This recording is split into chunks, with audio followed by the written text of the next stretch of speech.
Araw at ang Buwan. Noong unang panahon, may isang pamilyang nakatira sa nayon. Tatlo sila sa pamilya, si nanay, si kuya, at ang bunsong babae. Nakatira lamang sila sa isang maliit na bahay kubo. Isang araw, nagpaalam si nanay para maglakbay sa kabilang bayan. Anak, pupunta muna ako sa kabilang bayan. Meron akong trabaho para sa isa sa pinakamayamang pamilya doon. Pero babalik din ako bago magdilim. Alagaan mo mabuti ang kapatid mo, ha? Huwag po kayong mag-alala, inay. Ako na pong bahala sa kanya. Dito lang po kami sa bahay. Basta po, bumalik kayo bago dumilim, ha? Oo naman, mag-uuwi ako ng masarap na bibingka para sa inyong dalawa. Wow, bibingka! Paborito ko yun! Pagkaalis ng kanilang nanay, nakaisip ng ideya ang dalawang magkapatid. May naisip ako. Ano yun, kuya? Buong araw mawawala si nanay. Wala naman tayong gagawin dito.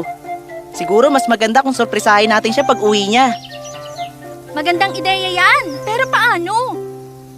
Sinama ng kuya ang kanyang kapatid sa isang taniman ng kastanyas malapit sa kanilang bahay para pumitas ng sariwang kastanyas para sa kanilang nanay. Nagdala siya ng isang mahabang patpat habang nagdala naman ang kanyang kapatid ng isang basket. Paglapit nila sa puno, sinimulan ni kuya ang pagpitas ng kastanyas gamit ang kanyang patpat.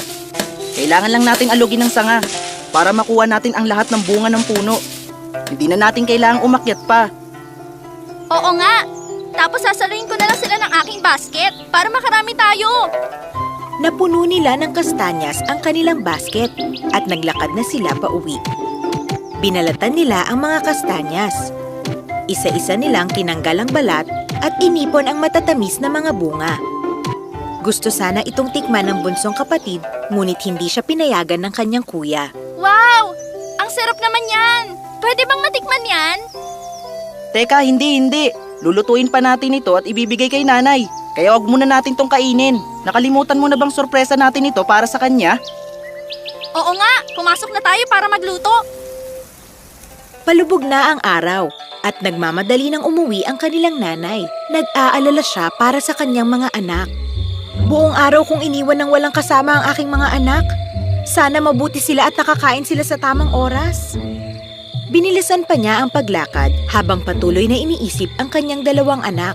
Hindi niya namalayang may sumusunod sa kanya na nakatago lamang sa likod ng mga halaman. Nakaramdam siya ng takot nang makitang may gumagalaw na mga dahon.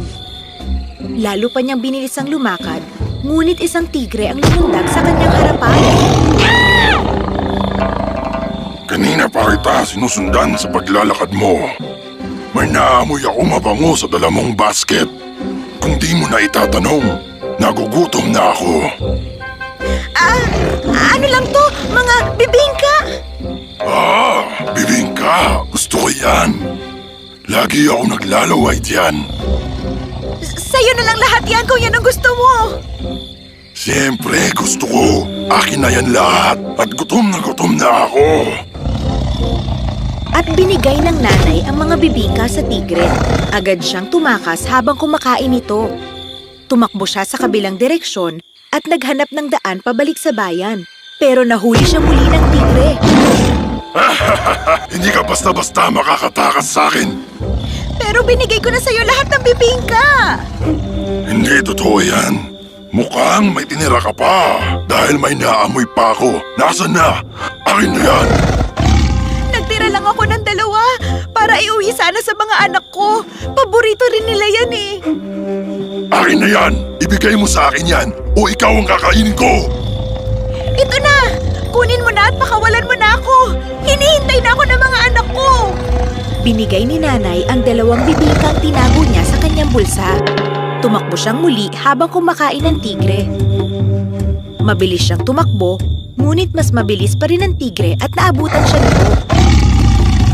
Naubos ko na, pero gutom pa rin ako. Ano pa ang pagkain ang dala mo? Wala na! Wala na ako dalang pagkain! Aba, paano na ang gutom ko? Bigyan mo ako ng pagkain kung ayaw mong ikaw ang kainin ko. Pakiusap! Huwag mo akong kakainin! Hinihintay na ako ng mga anak ko at malamang gutom na rin sila! Hayaan mo na ako makauwi! Bakit kita paalisin? gutom na gutom pa rin ako. Pagkasabi nito, nilusog ng tigre ang nanay, nilagay sa kanyang bibig at tuluyan ng kinain. Samantala, nakaupo sa tabi ng lutuan ang dalawang magkapatid habang naghihintay sa kanilang nanay. Pinapanood nila ang mga kastanyas na naluluto sa pulang apoy. Bigla na lamang may narinig silang kakaibang boses. Oh mga anak, buksan niyo itong pinto. Kuya, andito na si nanay! Yay! Teka, sandali. Hindi yan boses ni nanay. Ibang tao yan. Mukhang hindi maganda ang kutob ko rito ah. Nanay! Patingin po ng mga kamay mo. At bubuksan namin ang pinto kapag sigurado na kami.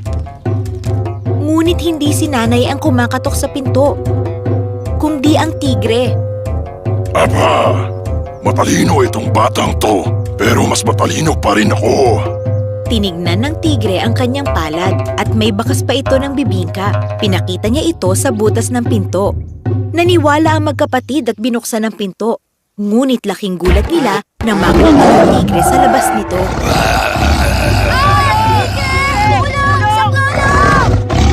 Wala nang tutulong sa inyo sa oras na ito. Kuya, ano nang gagawin natin ngayon? Mag-iisip ako. Malusog kayong mga bata. Siguro kasing sarap kayo ng nanay niyo. Ah! Kinain mo ang nanay namin! Tumahimik ka. Kakainin ko na kayong dalawa. Gutom na ako. Teka, sino sa inyo ang gustong mauna? Ikaw o ikaw? Matapos mag-isip, tinuro ng tigre ang batang babae. Labis na natakot ang kanyang kuya. Kaya nag-isip siya at sinabi, Akala mo masarap kaming kainin? Pero meron akong alam na siguradong mas magugustuhan mo. Ano yun? Nakatikim ka na ba ng kastanyas? Kastanyas? Ano yun? Ang kastanyas ay isa sa pinakamasarap na pagkain sa buong mundo. Nakakagulat na hindi mo pa ito natitikman.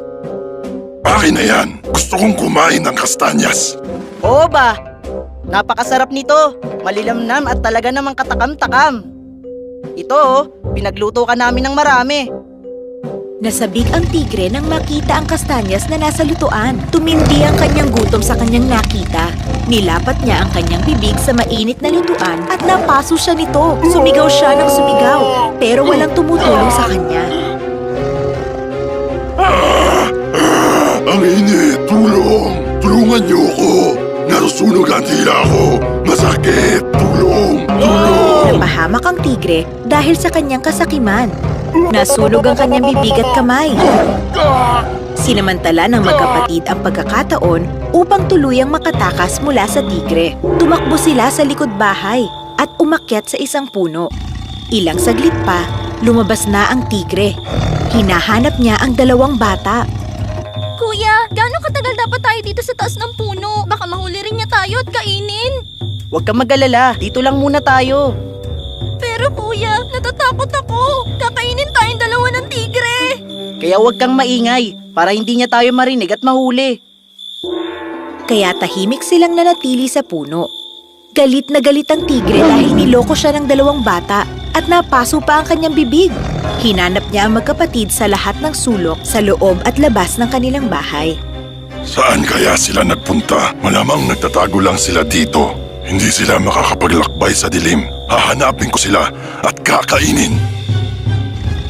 Sa kanyang paglalakad, nakita ng tigre ang refleksyon ng dalawang bata sa balon. Andyan lang pala kayo. Sabi ko na nga ba at mahahanap ko rin kayo. Umanda kayo sa akin. Hindi alam ng tigre na refleksyon lamang ng mga bata ang nakita niya. Tumalon siya sa balon. Nang mahulog siya sa tubig, napagtanto niya ang kanyang pagkakamali. Mga tusong bata, naloko nyo na naman ako. 2 beses na. Una, pinaso nyo ang aking bibig. Ngayon naman, nilunod nyo ako. Hindi ko ito palalagpasin. Magbabayad kayo. Palabasin nyo ako dito! Pero tinawanan lang siya ng magkapatid. May nakitang lubid ang tigre sa loob ng balon. Hinawakan niya ito at nakaahon mula sa tubig. Pumunta siya sa puno kung saan nagtatago ang magkapatid. Sinubukan niyang umakyat sa puno, ngunit madulas ito, kaya hindi siya nakaakyat. Mga bata, sabihin niyo sa akin kung paano umakyat yan. Hindi ko sasabihin sa'yo. Kapag sinabi mo kung paano umakyat, pangako, hindi ko kayo kakainin.